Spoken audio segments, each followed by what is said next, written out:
in order for them to have that experience that they're looking for as a brand, a prerequisite was ensuring that they improved the employee experience. Customer experience wisdom, a dash of travel talk. We've been cleared for takeoff. The best meals are served outside and require a passport. Welcome back to today's CX Passport episode. Listeners and viewers, joining us on the flight today is Robby Cloninger, Vice President of Consulting Digital Experience at FPT, the sponsor for today's episode. Based in Atlanta, Georgia, Robby brings a wealth of experience in digital transformation and technology. Robby bridges that gap between technologists and business leaders, driving the innovation in customer experience. With a passion for solving complex business problems, he transforms ideas into tangible solutions. At FPT America, he leads the U.S. go-to-market strategy for CX and DX solutions, optimizing cost efficiency and delivery quality with blended resource models. At FPT and Telenet, Robby grew consulting headcount and led a variety of successful projects, including a 30% increase in mobile e-commerce transactions and a major data migration to Azure. His leadership in digital solutions and his ability to build effective consulting organizations made a significant impact on his clients. Folks, you heard some of my CX love languages in there. Tangible solutions, clear business value, significant real impact. This is why I'm excited to talk with Robby today. When I first talked with Robby, he had just returned from a trip to Vietnam, the global headquarters of FPT. I've only had the chance to spend a few short days in Vietnam on a business trip over a decade ago. So I am especially excited to hear Robby's travel stories and ideas, as well as his CX wisdom. Robby, welcome to CX Passport. Thanks, Rick. It's great to be here. Thanks for having me. Thank you. Thank you for being here. Hope the Atlanta, although as we were joking before we got on camera on mic, hopefully you do see a little bit of rain today, but doesn't impact our recording, but we'll see what happens. Robby's, folks, he's coming to us from Atlanta and mentioned that he is in the thick of a drought. We actually in Texas just got a bunch of rain yesterday. So, wow, it's nice for us in summer, but maybe we'll send a little bit of that your way, but after this episode, Robby, we hope. Robby, there was an article that you wrote that really kind of got my brain thinking. It was an information week, and it was about digital transformation. There were a couple of ideas that it triggered for me. And listeners, viewers, I'll get that link to the article down in the show notes. Technology is often the focus for digital transformation. Yet in the article, you also described elements that get overlooked beyond technology: process and execution, employee training, communication, involving the front line. Tell me more about how you achieved that success, along with the successful tactics delivered. What stories from that transformation stand out for you? Well, so I wrote the article specifically about the idea of unifying your digital experience, right, between the customer experience and the employee experience, and the benefits of having this unified, what we call total experience.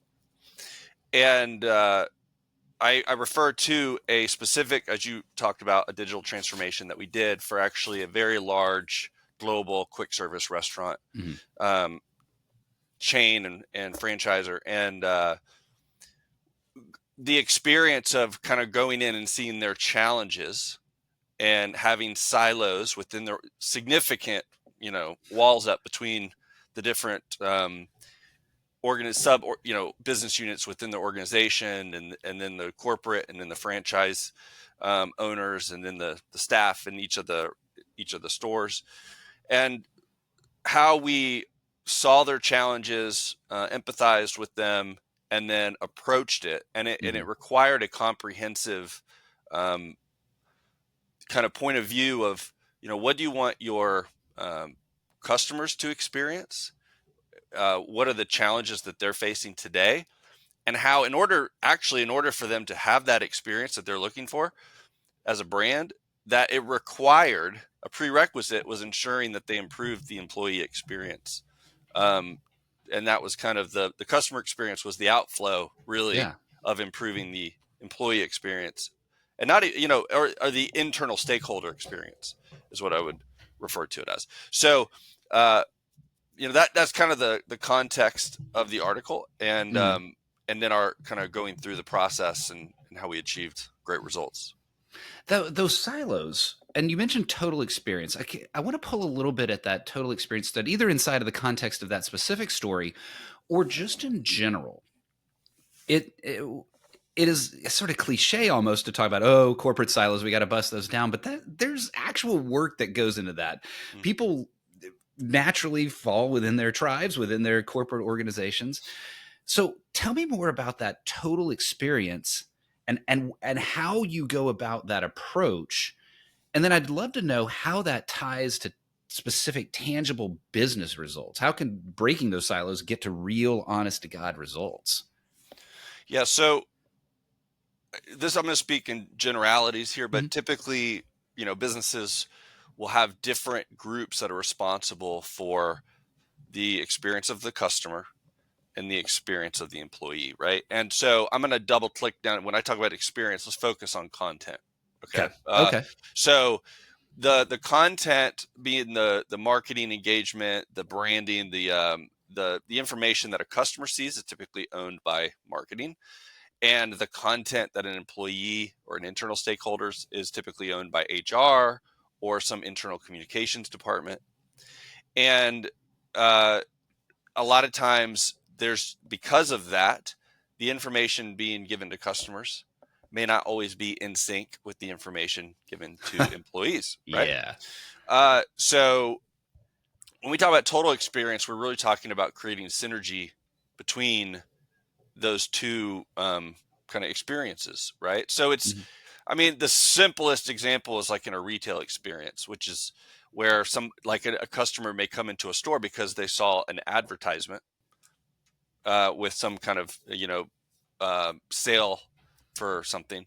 They come into the store and they present the coupon or the advertisement to the employee, and the employee says, "I don't know anything about this," right? Yeah. And the employee even goes back to the manager and, "Hey, we're sorry, we don't know anything about that. That's something corporate's doing that we at the store level don't know anything about." Whatever. Like Right. I've actually experienced that Oh, walking into stores myself, right? 100%. Yeah. And right there is a terrible customer experience, and it's not a great employee experience either, right? Right. If I when I look at the example that I referred to in the article, what's interesting about that is things get really broken down when you talk about multilingual or Oh, multicultural yeah. Yeah. businesses, right? Where in the case of this quick service restaurant, they operate in 140 countries, 9 languages that they have to cover. And so part of the challenge they faced was that employees would go into their corporate intranet and Oh, couldn't yeah. find any content in their own language, Yeah. right? And Okay. so right there, it's like that is a great example because it's so obvious where that breakdown is going to be. Yeah. So if your primary language is Spanish, right, and I log into my corporate intranet, and HR and communications have put all this content, which is all English, Right. there's gonna be a massive breakdown, right? So total experience, I look at it as today it's very common for something like cybersecurity. We know cybersecurity is a cross-cutting concern, Mm-hmm. right? So almost any initiative that you do has to be reviewed for, is it creating security holes, security gaps? Is it opening, doors? There has to be some risk assessment whenever you do a transformation of any kind. Mm-hmm. And cybersecurity is just something that has to be looked at, right? It doesn't matter whether it's customer facing or internal or whatever. You need a review. And I feel like when we talk about experience, it's really a cross-cutting concern, Mm-hmm. but it's rarely seen as such. It's rarely seen as a forethought. It's usually seen as an afterthought. It may not Yeah. be considered at all. But I'm a big believer that it's cross-cutting, and that really the best run organizations care a lot about experience, but they also care about experience inside and outside the organization. This is your captain speaking. I want to thank you for listening to CX Passport today. We've now reached our cruising altitude, so I'll turn that seatbelt sign off. While you're getting comfortable, hit that follow or subscribe button on your favorite podcast app so you'll never miss an episode.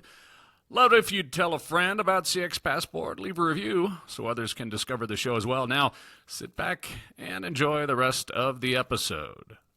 Yeah.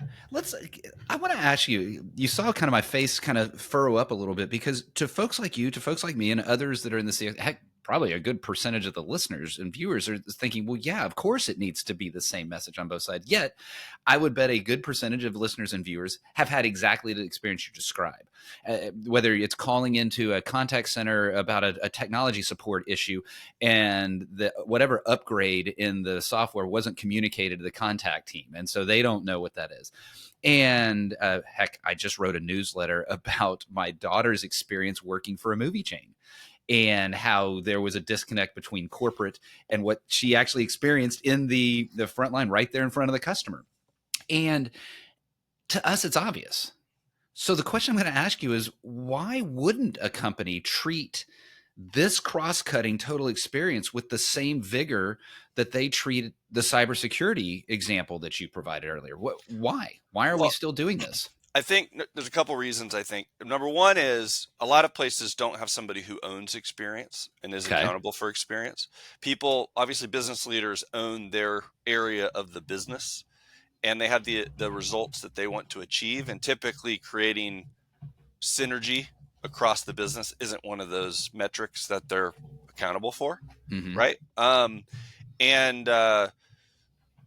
the other is a lot of these systems, right? Whether like the content management systems, the digital platforms, ERP systems, et cetera, a lot of these are, they're built up over time. Yeah. And it's kind of organic how they come about, right? And so to create a holistic experience, the leaders at the top have to believe that that's important, first Mm-hmm. off, right? They have to see the value in it. And then they have to give somebody purview over it, right? Mm-hmm. To ensure that the experience is comprehensive, and that everything you're standing up, internal and external, is aligned with the brand, Mm-hmm. right? But if you don't see any value in it, honestly, I spend a lot of my time working with customers dispelling the notion that customer experience is user interface design. That's typically what people assume when they think CX. They think frequently true. Yes. Right. And in reality, that's the tip of the iceberg, and it's really more about everything below the waterline. So I was in I remember a lunch that I was having one day, and I was listening to a couple people talk, and one of them was a creative designer, and one of them was a technology architect, right? Like a software developer architect. And they were debating what's more important, the front end or all the back end services, right? And these two individuals were siloed, right? And so it was an interesting debate.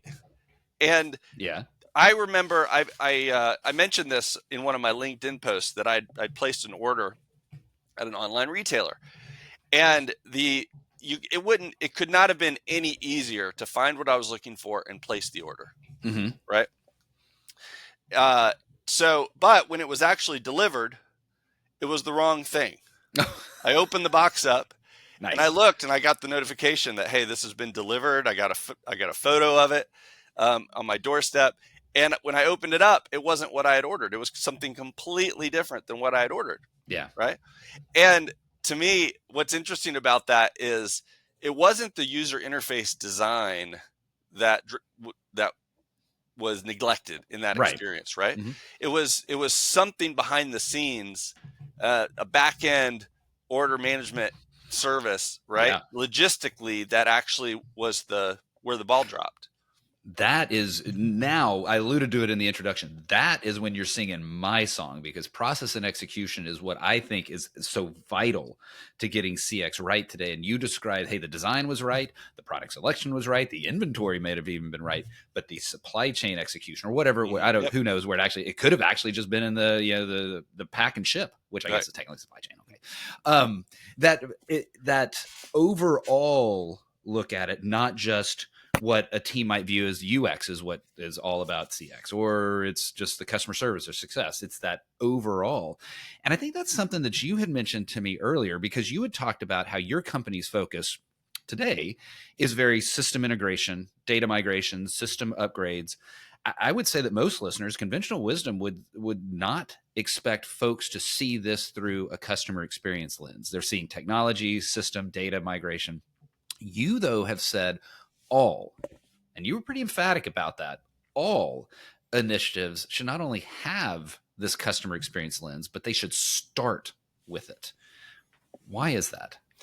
So the idea of, customer experience initiatives done right start with understanding objectives. They emphasize measurement, right? So we understand where we're starting, we understand what we're trying to achieve, we understand how to measure that achievement. For me, this really started in earnest about 10 or 12 years ago for me, this belief.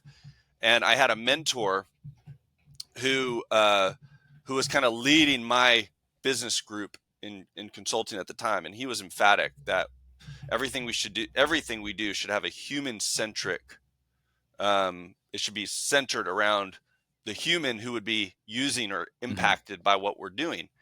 And it didn't matter if it was a software engineering initiative or a data initiative. It didn't matter what industry it was in, that we needed that customer experience or human centricity was the tip of the spear. And I've seen that play out, that if we lead with that, we get better results, right? Yeah. So I've seen that one of the initiatives that I recently did was a very large data migration for a Fortune 500 fintech company. And we were moving all of their financial data from on-prem into the cloud, right? And so from an engineering perspective, it's a lift and shift, data transformations, pipelines, et cetera. You can look at that as a very engineering check the box, move the data, et cetera.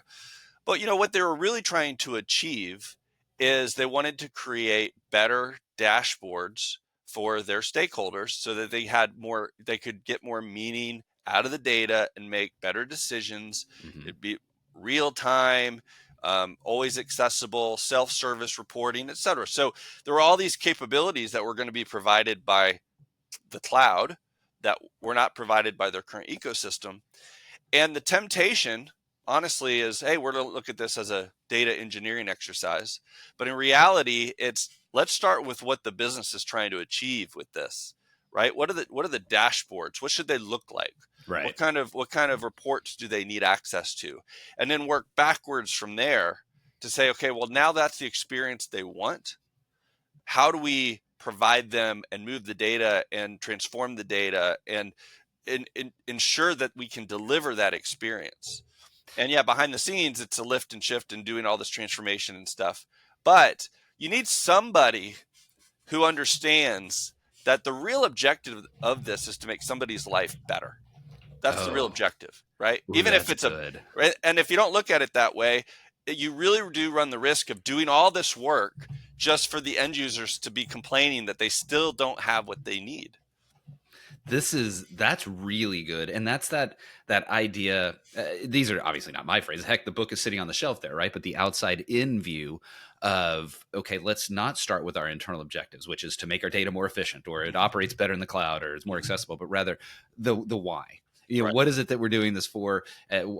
Would our customer pay for us to do this? And if so, why? What benefit are they getting out of that?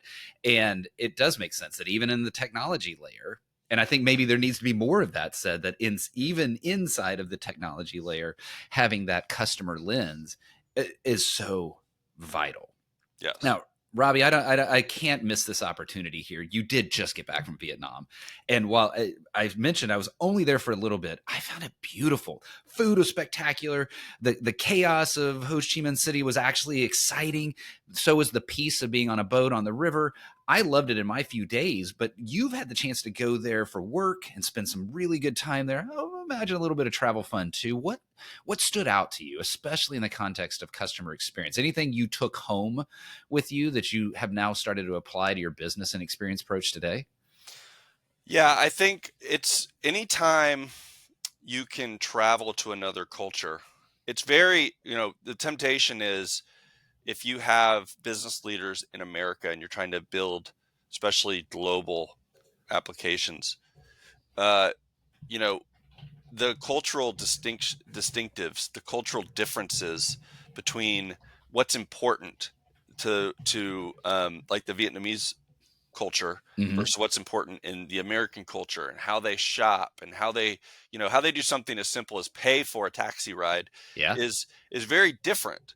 And you need that exposure. For me, it really doubled down on the idea that it's very difficult to be good at customer experience without being empathetic, right? Right. You can't, you won't know what the real need is, right? Mm-hmm. And there's a lot of ideas as we do certain initiatives on a global scale, right? We've done some things in Vietnam, and I'll have ideas, and my Vietnamese colleagues will say, no, that won't work in Vietnam. Ah, Right. Whoa, yeah. that's good to know. Right. Yeah, it really Well, how is. do you know that unless you spent time there? Yep. And that would be the same in any culture, right? So it's very important to, if you're going to build something or try to do something that helps the people. Again, we're talking about being human centric. You're trying to help somebody, trying to do an initiative that's at the end of the day going to benefit somebody's life. You really have to understand what their needs are and how they operate and the cultural differences. And that to me was really apparent in Vietnam, just seeing how some of the, especially in the commerce space, how things are done different, and how things that may be valuable or important to American shoppers are not necessarily the same to Vietnamese shoppers.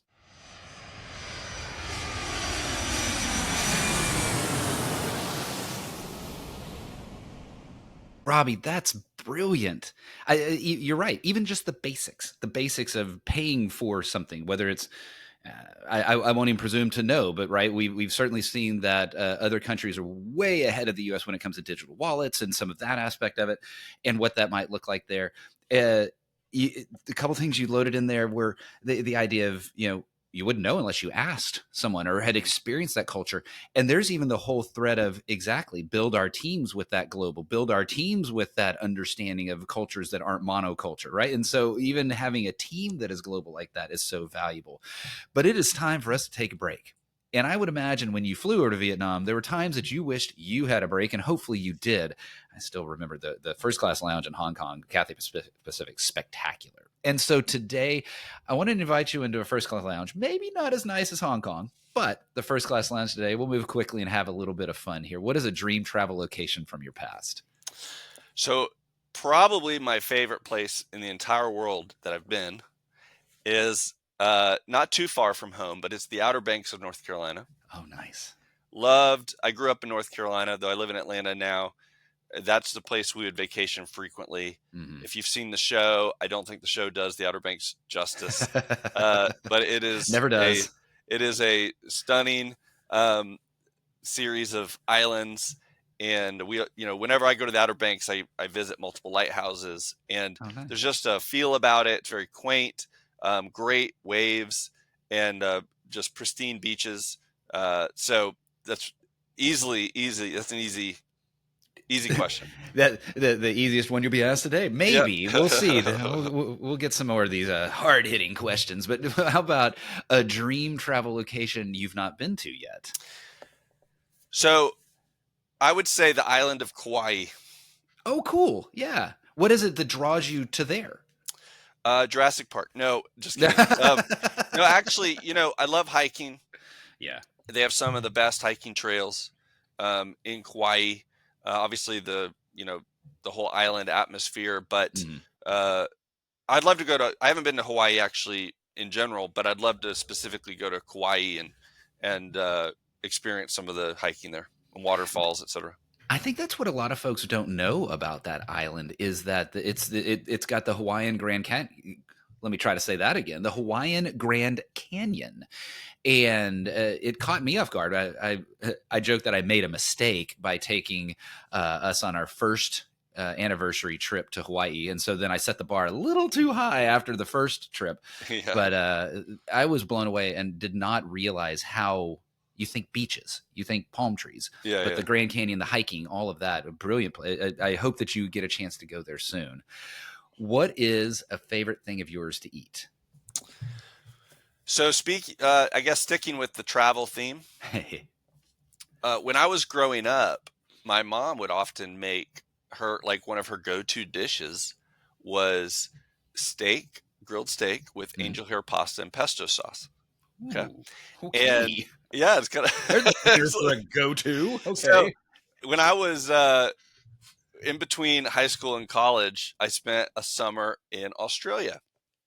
And um, when I called home and after this summer, I was probably about a week from getting home, and my parents said, we want to make you a special meal when you get home. You've been on the road for so long, et cetera. And what would you like us to have for you? And I said, I'd like steak with angel hair pasta and pesto sauce. Nice. And they were kind of like, what? That's kind of a weird request, right? But, to this day, it's still kind of one of my go-tos, Yeah. is that, a good filet with angel hair pasta and pesto. Boy, I can assure you that there's a lot of folks listening going, that was the go-to? All right. Yeah. Kicking it up a notch. I There like you that, go. Robby. Yep. Well, there had to have been the other side of this coin, though. So what is something that you were forced to eat growing up, but you hated as a kid? Definitely fish. Okay. And I don't mean fish sticks. Fried Well, fish you're right. sticks. Yeah. That would have been totally fine.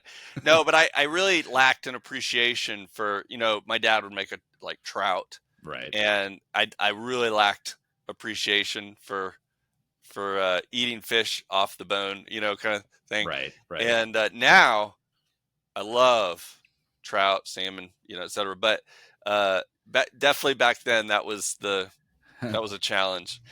It is interesting how the things that we didn't care so much for kids we love now, and certainly with North Carolina having plenty of great fishing, both freshwater and saltwater, it's important for you to find that love of the fish. Well, we're going to have to exit the first class lounge. So I want to know, what is one travel item, not including your phone, not including your passport, that you will not leave home without? A hat, for obvious reasons. I got to have a hat.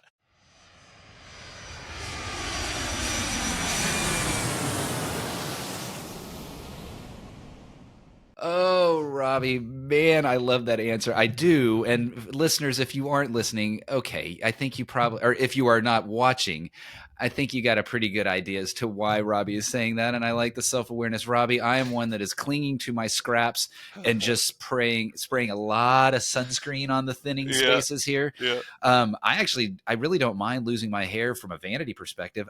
I just don't want to have to deal with sunburn. So I guess a hat is about to be my reason as well. Hey, I want to go back to the example you shared in the article. You talked about how it was done through franchisees. That adds an incredible level of complexity because you're talking about a separate company, technically. The franchisee has a degree of freedom, a degree of independence. When you're trying to make this significant transformation move forward, how did that complexity really how did it manifest in the digital transformation that you were a part of, and how did you overcome it? Yeah, so that definitely was a challenge because the staff at the store level were not really accountable to corporate entity, right? And so the franchisee could definitely stand as a wall. And so there was we definitely needed to bring a solution to the table that the franchisee was bought into. Mm-hmm. Right. It was not about force feeding. This is how we need to do this, et cetera. It was about really understanding the need. And then, so when you think about operating in 140 different countries, 9 languages, we did a lot we started with just doing a ton of interviews, getting people in all these different countries on the phone, going through a series of questions with them, really understanding what their needs, understanding, honestly, at this, we were trying to understand what type of content, if this is about ensuring that we're passing communications effectively and training staff effectively, right? Then what kind of content is going to do that? What kind of content do the store people on the front line consume the most, right? And actually what we found was Part of the reason that they had not been effective is, number one, is all the content that was being pushed down to the store level was in the form of documents, Oh, right? Like long right. PDF documents that they were expecting people, especially young people working in the stores, to read. Well, they're not going to sit there and read documents. Nobody's What we got time for found, that. yeah. So you might say it's obvious, but we Oh no, yeah. determined through the interview process that the medium that people wanted to consume was videos. Yeah. That, right? They're not going to read a training document, but they'll sit there and watch a training video. And so as we learned what kind of content would you be most likely to consume, et cetera, we were able, it didn't take much convincing once we showed the results and that the content we were providing was actually going to be effective, that the franchisees were willing to kind of open the door to say, hey, we'll allow our staff to come in and receive this content, right? Yeah. So the other thing was, you can imagine typically personalization, the phrase personalization, right, is very, very common in a customer experience marketing scenario where, you go to a store and you've been browsing certain products and all of a sudden they know that's what you're interested in. And so that's all you start seeing. And then you start receiving emails with those products in it, right? You go on social media and you start seeing those products and videos about those products show up, right? That's personalization. You don't see or hear a lot about personalization when it comes to the employee experience. And so a lot of times these employees, staff, et cetera, would log into the corporate intranet and would be inundated with content which wasn't relevant to them. It was either in a wrong language or it appealed to like training on things that they never did because the system didn't know who they were or what their role was. It couldn't, or what they're interested in. Yeah. So for instance, it's the same kind of technology that we would standardly apply in a customer facing scenario. You can apply to employees and to staff, et cetera, to make sure that we're delivering information which is relevant and timely and in the correct language and in the correct medium that is most likely to drive the results that the business is looking for.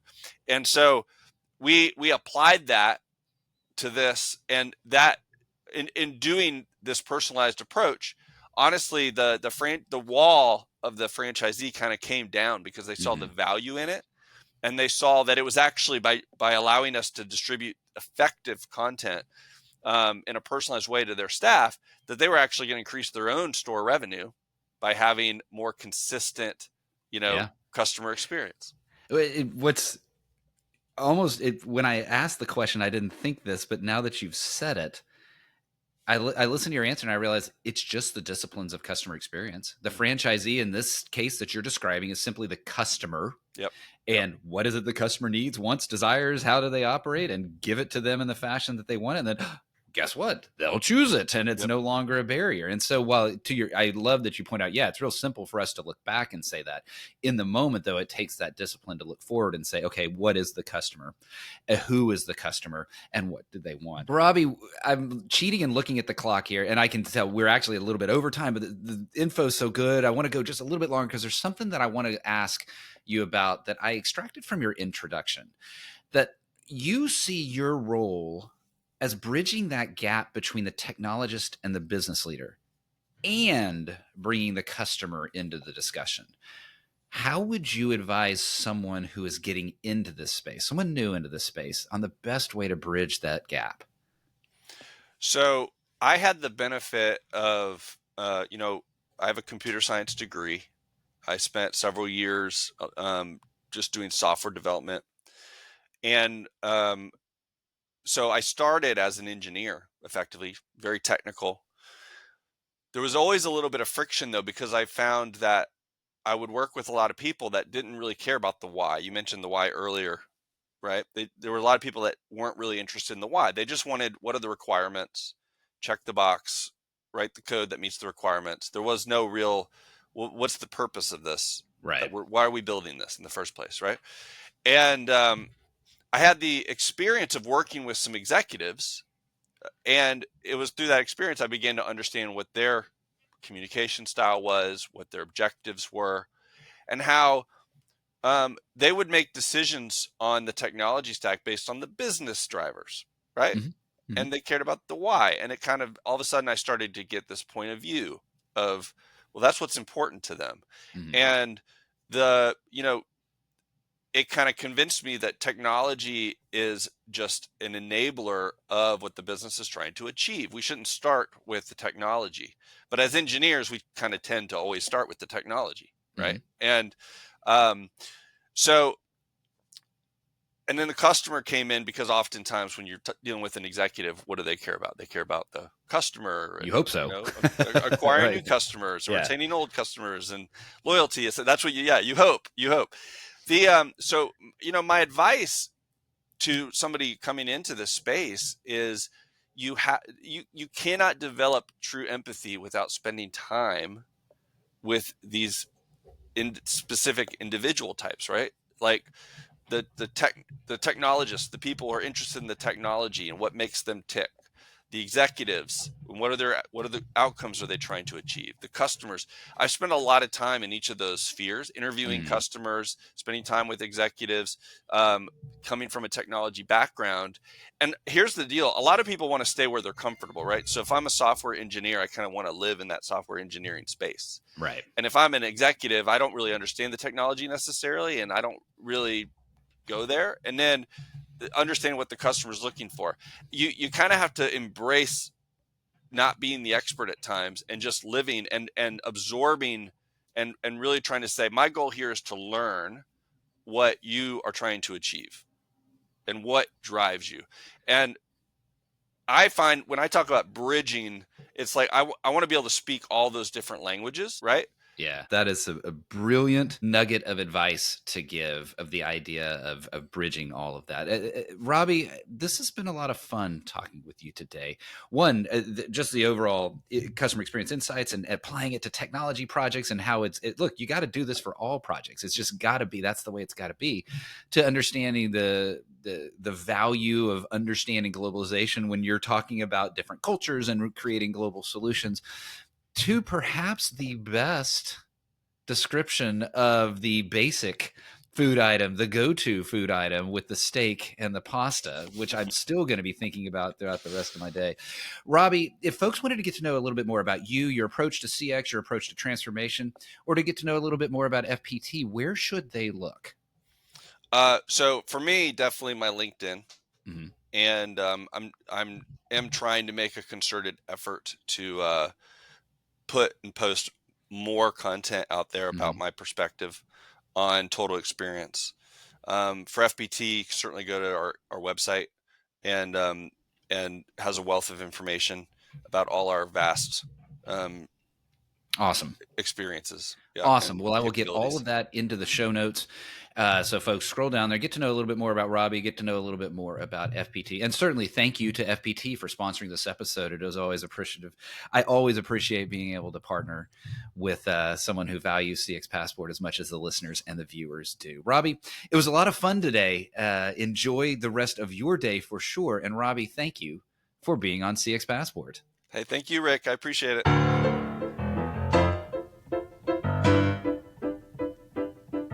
Thanks for joining us this week on CX Passport.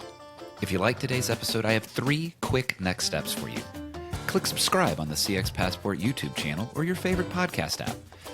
Next, leave a comment below the video or a review in your favorite podcast app so others can find and enjoy CX Passport too. Then head over to cxpassport.com for show notes and resources that can help you create tangible business results by delivering great customer experience. Until next time, I'm Rick Denton, and I believe the best meals are served outside and require a passport.